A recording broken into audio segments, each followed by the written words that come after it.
Welcome back mga ka-idol! Kumusta po kayo? Ako po ay nagbabalik para magbabahagi ng mga kaalaman sa lahat. Pasensya na po kayo sa mga nakaraang bidyong aking ibinabahagi dahil maraming naha-high blood, parang nanggigigil, tumaas ang mga BP. Huminahon lang tayo mga ka-idola kasi mag-update lang tayo sa ratings ng mga noontime show noong nakaraang mga araw. Alam nyo ba mga ka-idol na unti-unti nang umaangat ang ratings ng Itbulaga? Huwag mag-alala kasi naging number 1 pa rin ang EAT, lalo na sa YouTube at Facebook Live sa buong buwan ng Agosto. Ayon naman sa inilabas na survey ng NOTAM, PINTAM at ARTAM, umaabanti ang Itbulaga noong Agosto 29 dahil sa nakakuha sila ng mataas na ratings. Ito ay may 4.3%. At ang EET ay nasa number 2 lang kasi ang ratings nila ay 4.1% lang. At number 3 naman ang It's Showtime na may 2.5% lamang ang ratings nito.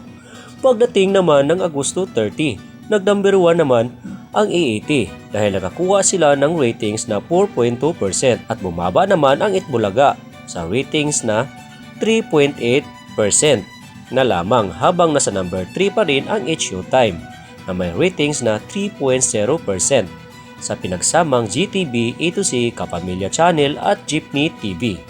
At sa pagtatapos ng Agosto, Huwebes, Pizza 31. Nagtop 1 na naman ang EET. Nasa number 2 muli ang Itbulaga at nag-maintain pa rin ang It's Showtime sa ikatlong pwesto ayon pa sa survey ng EGB Nielsen NOTAM TV ratings.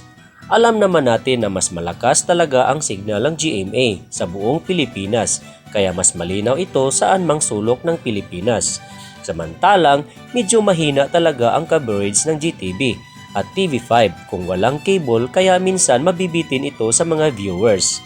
Ito ang dahilan kung bakit umaabanti ang ratings ng Itbulaga dahil ayon pa sa karanasan ng mga manonood, tanging GMA lang din ang nasasagap sa kanilang signal. Kung online platform naman ang pag-uusapan, talagang number 1 ang EET sa YouTube at Facebook Live. Nasa pangalawang pwesto naman ang It's Showtime at laging nasa pangatlong pwesto pa rin ang Itbulaga mula sa YouTube account ni Yorme Isko Dumagoso. Ang katakataka lamang nito, bakit nga ba talaga inaalis ang livestream ng EET pagkatapos ng kanilang livestream ng TV5 Philippines at TVJ sa YouTube account? Ano ang iyong opinion tungkol dito mga ka-idol? Maaari kang maglahad dyan lang sa may comment section.